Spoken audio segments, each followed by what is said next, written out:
little bit of disclaimer before this video actually gets started. Yes, I know the footage is cloudy. I put one of these things on my phone, a little protective cover, yesterday, and I positioned it incorrectly, so it affected the way the camera was recording. However, I put about 8 minutes worth of filibustering in on this one, and I ain't going back and changing it. Enjoy. What up, gang? Lane, Carolina Jackpot time coming at you on Sunday afternoon. Hope everybody is doing well today. Listen, let's talk some college football for a while. A little bit of a change of pace after the events of yesterday afternoon. The EA Sports college football game dropping tomorrow. And look, I can't talk out of both sides of my mouth here, so I can't get too awful excited about this. But Nyck Harbor, Gamecocks wide receiver, everybody already knew he was a freak athlete when he came here out of high school in the Washington, D.C. area. 5-star, blue chipper, everybody wanted him. Comes to South Carolina, he's a track star. He decided to forego Olympic trials so that he could concentrate on football. This EA Sports has dropped stats on him, has given him a 99 speed, 99 acceleration. That's percent. I mean, that's like really good. That's almost 100%, right? 99 is close as you can get. 98% on jumping, and like 79%, I think, on was it explosiveness, maybe. Look, that's all great, but they don't factor in the ability to catch the ball, which is what kind of hurt him a little bit last year. Some say he might have been cross-eyed. I don't know about that. But, yeah, it's encouraging, I guess. So they kind of left us out of, like, the meaningful stuff. You know, weren't rated very high in there.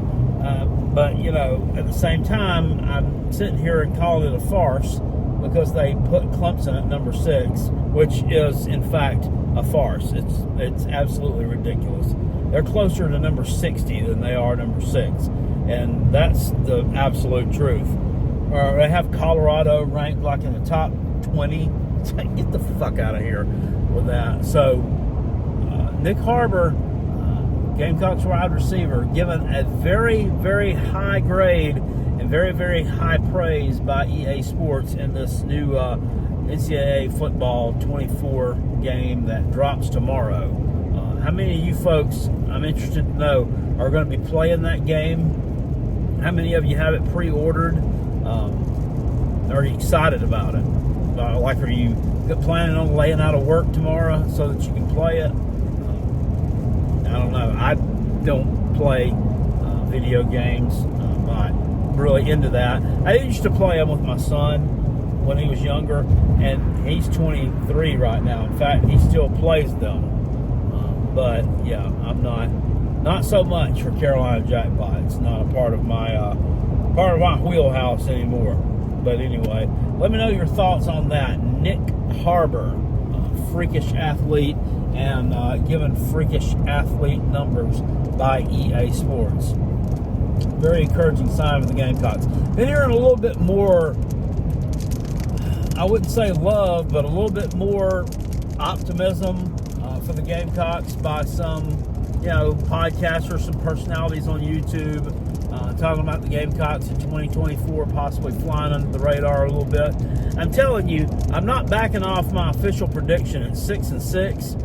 I, though, easily think that that team could possibly win one more game, finish at 7-5. I think that's about the ceiling, just given the games that we have that are more winnable are there are home games.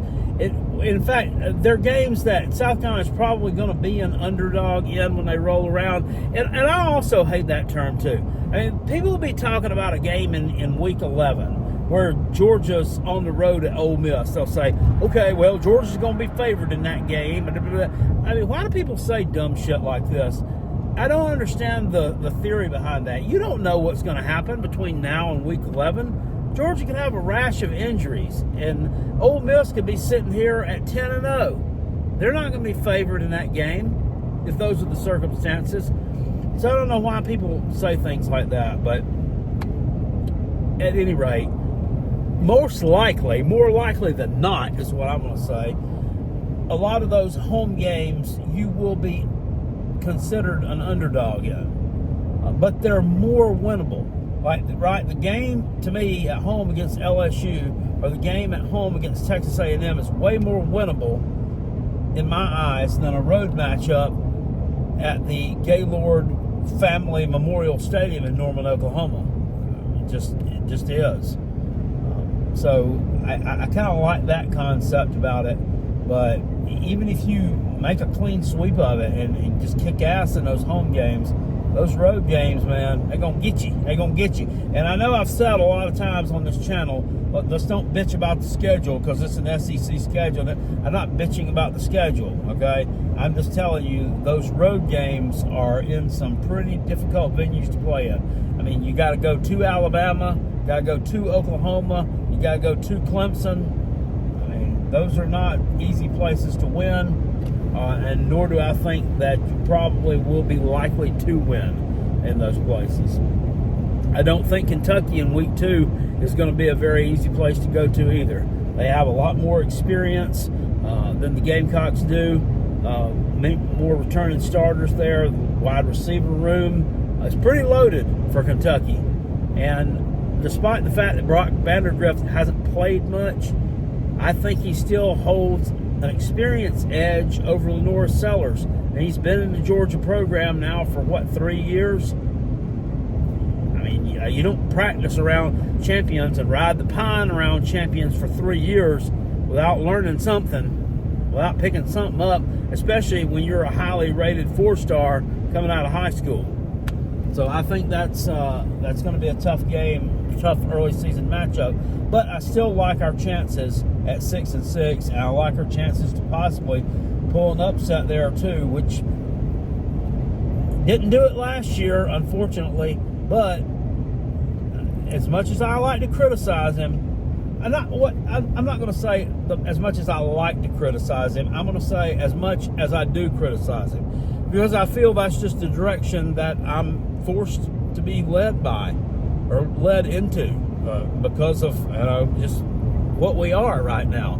I don't like to criticize Shane Beamer. I don't get a kick out of it. You think the other week, y'all act like a lot of y'all. I got a bunch of thumbs down on that video with the head coaches. I rated the top 5 people to replace him, and that's fine. You can give me a thumbs down, thumbs up, thumbs in the middle. I really don't care. Any interaction or any reaction, means there was an interaction. Guess what? It means somebody viewed the video and it, gotten their feelings one way or another enough to leave a thumbs up or a thumbs down. So I don't care about the thumbs down, but I kind of question that. It's not like I just jotted those down and just spewed it out. I actually spent half a day researching all that. And I thought they were very valuable candidates. But people shouldn't get so butthurt and bent out of shape. This is too early for this. Why don't you go pull for Clemson? Just because I bring up a sore subject that not a lot of people want to talk about. And I didn't make the video because I want to see him fail. Because I want to see one of those guys in Columbia. I want to see him fail. I like to see people be successful at their job. I hope people want to see me be successful at my job, so I hope that he's successful at his job. I hope like hell.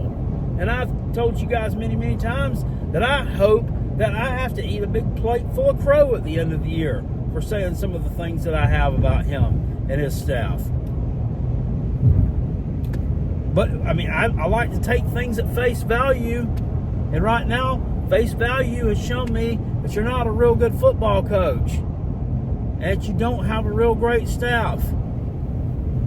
Recruiting wise, I think you're doing a good job based on the results you had last year. I think pulling this 4-star in from Pennsylvania last week, who was a 95% likelihood chance to go to Penn State. I didn't even know this guy was even committing. I didn't even know anything about him. You know, was even on the damn radar, because that's how obscure it was. And I was out of the blue. He picks us over Penn State, and I know we were down. It was down to us for our final two. I wasn't even really focused on him. That was a hell of a coup. So there's some good things going on down there. He's doing some good things. He's got to do more good things. That's all I'm saying. Anyway, rant over, diatribe over. I hope you guys enjoyed this video. If you did, hit it with a thumbs up. If you didn't, do the thumbs in the middle or the thumbs down thing. I don't really care at this point. But I hope you have a good day, and I will see you all later. Peace. Catch you on the next Go Gamecocks.